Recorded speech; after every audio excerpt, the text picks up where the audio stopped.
মানে সবে শুনে কিন্তু নিজে কিছু বলতে পারে না।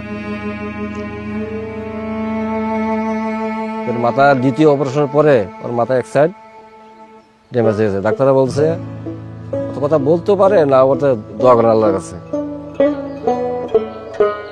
4 তারিখে বাইরের কাছে বাবা আম্মা আছে না বললা দেবীদা কালাসার মারের আন্দোলনে গেছে। আলমপুর চৌমুহনীতে আমরা অবস্থান করি।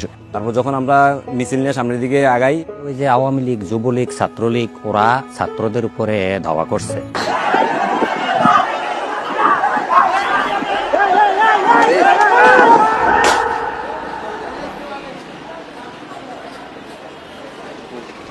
এখানে বিড়াইছে।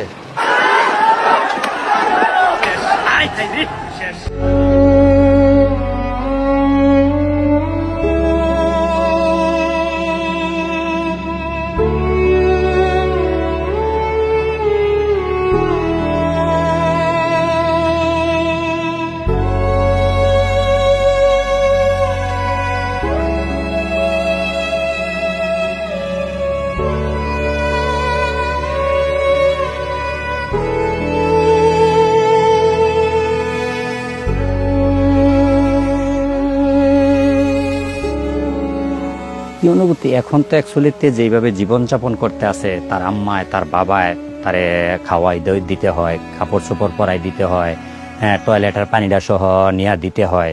এক ধরনের সে কিন্তু পুরো প্রতিবন্ধী হয়ে গেছে।